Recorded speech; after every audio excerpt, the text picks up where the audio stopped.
उत्तराखंड देश का यूसीसी यानी यूनिफॉर्म सिविल कोड लागू करने वाला पहला राज्य बनने की तैयारी में है। यूसीसी के लिए बनाई गई ड्राफ्ट कमेटी ने अपनी रिपोर्ट मुख्यमंत्री को सौंप दी है। इस रिपोर्ट में क्या है, इसका पूरा खुलासा विधानसभा में ड्राफ्ट बिल पेश होने के बाद ही होगा और अगले हफ्ते ही इस ड्राफ्ट को विधानसभा से मंजूरी दिलाई जा सकती है।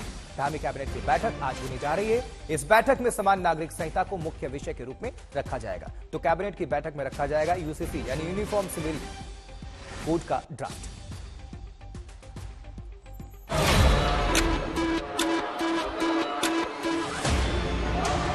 के बाद जो विधेयक है उस रूप में उसको आगे बढ़ाएंगे।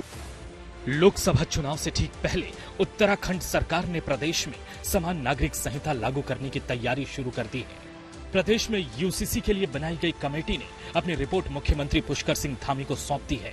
सरकार कह रही है जल्द ही उत्तराखंड सभी के लिए एक विधान वाली दिशा में आगे बढ़ेगा और यूसीसी लागू करने वाला देश का पहला राज्य बनेगा।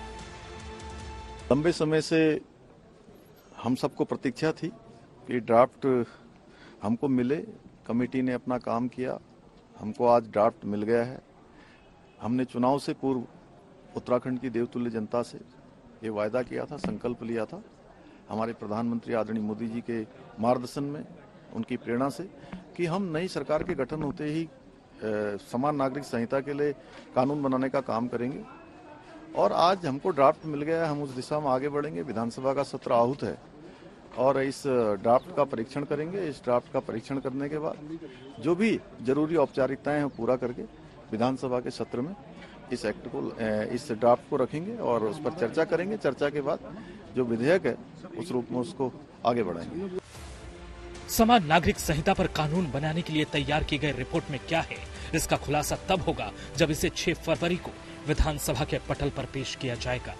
लेकिन सूत्रों का कहना है कि मसौदे में 400 से अधिक धाराएं शामिल हो सकती हैं, जिसका लक्ष्य पारंपरिक रीति रिवाजों से पैदा विसंगतियों को खत्म करना है। जानकारी के मुताबिक समान नागरिक संहिता के लागू होने के बाद बहुविवाह पर रोक लग जाएगी। विवाह का रजिस्ट्रेशन अनिवार्य होगा। लड़कियों के विवाह की उम्र 18 और लड़कों की 21 साल होगी। पति और पत्नी दोनों को तलाक की प्रक्रियाओं तक समान पहुंच होगी। उत्तराधिकार में लड़कियों को समान अधिकार मिलेगा।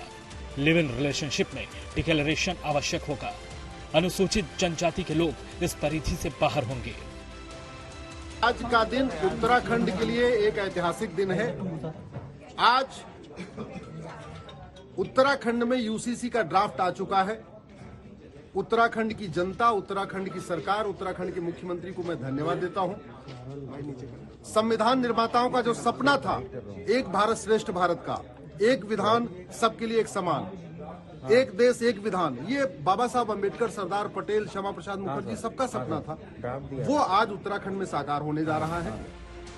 27 मई 2022 को उत्तराखंड सरकार ने यूसीसी के ड्राफ्ट के लिए 5 सदस्यों वाली कमेटी का गठन किया था, जिसके बाद से इस मामले ने देश की सियासत में जबरदस्त तूल पकड़ लिया था। यूसीसी का ड्राफ्ट उत्तराखंड के मुख्यमंत्री पुष्कर सिंह धामी को सौंप दिया गया है। हम उम्मीद करते हैं कि पुष्कर सिंह धामी समय रहते हुए कल तक उसे सभी पक्ष और सत्ता के विधायकों तक पहुंचवा देंगे और विपक्षी दलों को भी उसको पहुंचवाएंगे, पत्रकार और बुद्धिजीवी तक उसको पहुंचाएंगे, ताकि प्रदेश में इस महत्वपूर्ण बिल पर सार्थक बहस हो सके। वैसे ये यूसीसी जो है केंद्र का मसौदा है, ये राज्य से इसका लेना देना नहीं। अगर उत्तराखंड में लागू हुआ और बगल में हिमाचल, हरियाणा, दिल्ली, उत्तर प्रदेश में लागू नहीं हुआ तो ऐसे मसौदे का कोई फायदा नहीं होने वाला। बीजेपी समान नागरिक संहिता को पार्टी का वैचारिक मुद्दा बताती रही है और इसे पूरे देश में लागू करने की वकालत करती रही है। उत्तर प्रदेश का बजट सत्र शुरू हुआ तो वहीं उत्तराखंड में यूसीसी का खाका रखा जाएगा। हमारे साथ बात करने के लिए उत्तर प्रदेश के उप मुख्यमंत्री केशव प्रसाद मौर्य जी हैं। सर, उत्तराखंड में तैयारी हो रही, यूसीसी का खाका रखा जाएगा, कितनी बड़ी डेवलपमेंट? देखिए, ये भारतीय जनता पार्टी का जो वैचारिक मुद्दा है, जिस विचारधारा पर भारतीय जनता पार्टी ने चलना शुरू किया, धीरे धीरे सभी दल उस विचारधारा की ओर आ रहे हैं। पहले लोग मंदिर जाने से शर्माते थे, अब मंदिर जाने के बाद कहते हैं हम भी हिंदू हैं, हम भी जनेऊधारी हैं, हम भी तिलकधारी हैं।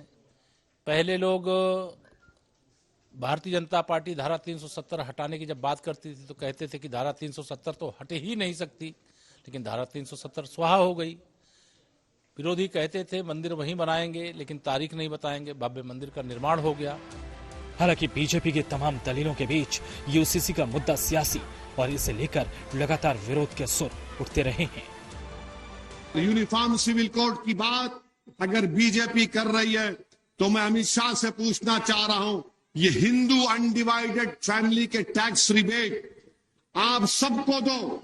ये राइट टू इक्वालिटी जो हमारे आइन में है उसके खिलाफ है, क्या आप हमको देंगे? अब जब उत्तराखंड में कमेटी की रिपोर्ट तैयार हो चुकी है और सरकार इसे लागू करने की तैयारी में है, तो इस पर सियासी टकराव बढ़ना तय है। देहरादून से अंकित शर्मा के साथ आज तक ब्यूरो।